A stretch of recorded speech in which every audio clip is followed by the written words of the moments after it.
Say there's a coin that's currently worth hundreds of US dollars, but it's not made of gold or platinum or any precious metal. In fact, it's not the kind of coin you can hold in your hand or stick in a piggy bank. It's a digital currency, which means it only exists electronically. I'm talking about Bitcoin. Bitcoin doesn't work like most money. It isn't attached to a state or government, so it doesn't have a central issuing authority or regulatory body. Basically, that means there's no organization deciding when to make more Bitcoins, figuring out how many to produce, keeping track of where they are, or investigating fraud. So how does Bitcoin work as a currency? Or have any value at all? Well, Bitcoin wouldn't exist without a whole network of people and a little thing called cryptography. In fact, it's sometimes described as the world's first cryptocurrency, and here's how it works. Bitcoin is a fully digital currency, and you can exchange Bitcoins between computers in a worldwide peer-to-peer network. The whole point of most peer-to-peer networks is sharing stuff, like letting people make copies of super legal music or movies to download. If Bitcoin is a digital currency,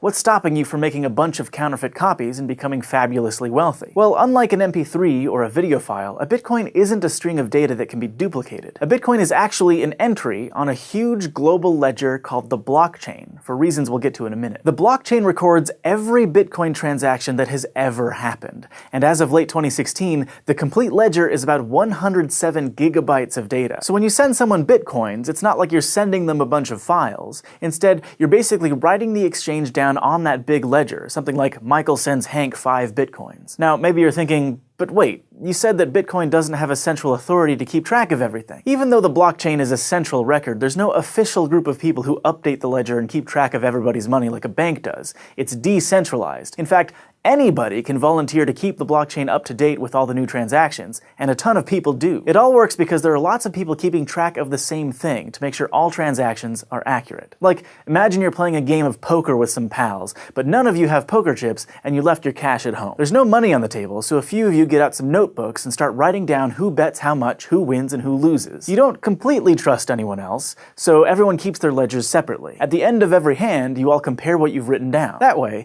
if someone makes a mistake, or tries to cheat and snag some extra money for themselves, that discrepancy is caught. After a couple of hands, you might fill up a page of your notebook with notes about the money movement. You can think of each page as a block of transactions. Eventually, your notebook will have pages and pages of information, a chain of those blocks. Hence, blockchain. Now, if thousands of people are separately maintaining the Bitcoin blockchain, how are all the ledgers kept in sync? To stick with our poker analogy, think of the entire Bitcoin peer-to-peer network as a really huge poker table with millions of people. Some are just exchanging money, but lots of volunteers are keeping ledgers. So when you want to send or receive money, you have to announce it to everyone at the table, so the people keeping track can update their ledgers. So for every transaction, you're announcing a couple of things to the Bitcoin network: your account number, the account number of the person you're sending Bitcoins to, and how many Bitcoins you want to send. And all of the users who are keeping copies of the blockchain will add your transaction to the current block. Having a bunch of people keep track of transactions seems like a pretty good security measure. But if all it takes to send Bitcoins is a couple of account numbers,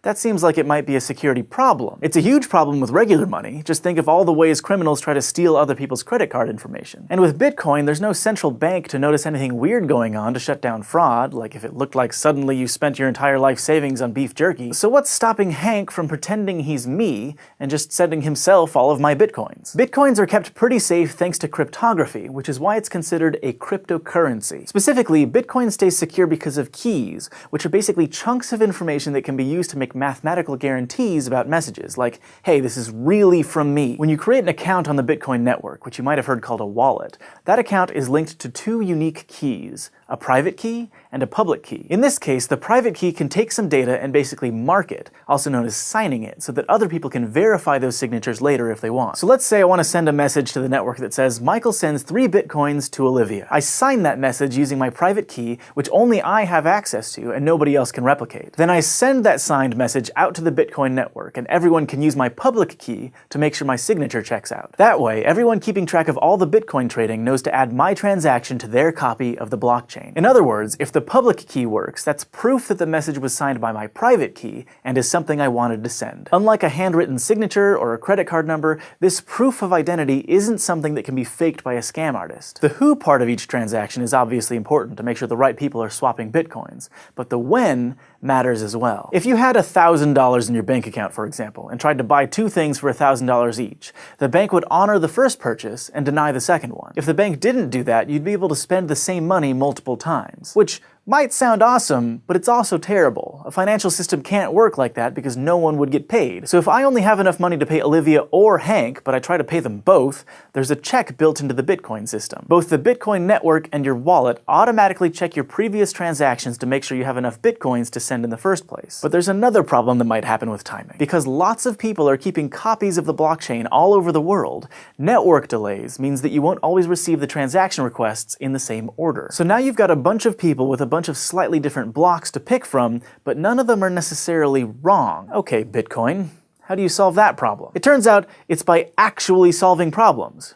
Math problems. To add a block of transactions to the chain, each person maintaining a ledger has to solve a special kind of math problem created by a cryptographic hash function. A hash function is an algorithm that takes an input of any size and turns it into an output with a fixed size. For example, let's say you had this string of numbers as your input, and our example hash function says to add all of the numbers together. So in this case, the output would be 10. What makes hash functions really good for cryptography is that when you're given an input, it's really easy to find the output, but it's really hard to take an output and figure out the original input. Even in this super simple example, there are lots of strings of numbers that add up to 10. The only way to figure out that the input was 1, 2, 3, 4 is to just guess until you get it right. Now the hash function that Bitcoin uses is called SHA-256, which stands for Secure Hash Algorithm 256-bit, and it was originally developed by the United States National Security Agency. Computers that were specifically designed to solve SHA-256 hash problems take, on average, about 10 minutes to guess the solution to each one. That means they're churning through billions and billions of guesses before they get it right. Whoever solves the hash first gets to add the next block of transactions to the blockchain,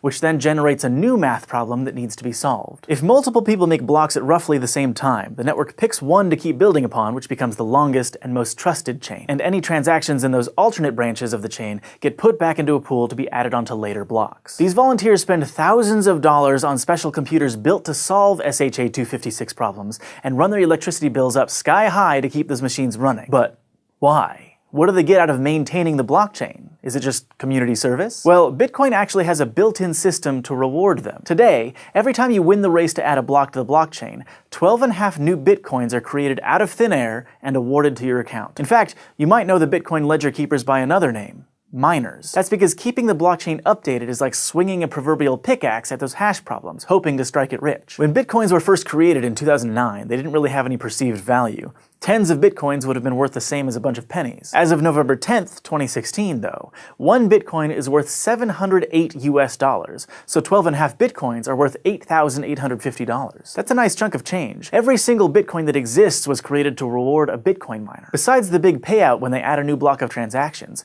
miners are also essentially tipped a very small amount for each transaction they add to the ledger. It's also worth noting that every 210,000 blocks, the number of coins generated when a new block is added goes down by half. So what started as a reward of 50 Bitcoins decreased to 25, then 12.5, and it'll only be around 6 Bitcoins in a couple more years, and keep decreasing. Eventually, there will be so many transactions in a block that it'll still be worthwhile for miners to mostly be paid in tips. According to current projections, the last Bitcoin, probably around the 21 millionth coin, will be mined in the year 2140. This decreasing number of Bitcoins is actually modeled off the rate at which things like gold are dug out of the earth. And the idea is that keeping the supply of Bitcoins limited will raise their value over time. So, is investing in Bitcoin a good idea? Now that's not really a SciShow kind of question. Bitcoin is still volatile and experimental. A lot of people love it, and a lot of people think it's doomed to fail. We just think it's an interesting idea, and it makes us wonder what cryptography might do for us next. Thanks for watching this episode of SciShow, brought to you by our patrons on Patreon. If you want to help support the show, just go to patreon.com/SciShow, and don't forget to go to youtube.com/SciShow and subscribe. Quantum computers are exciting because they can carry out multiple computations at once. This won't make browsing the internet any faster, but it will, for example, let drug companies test all of the possible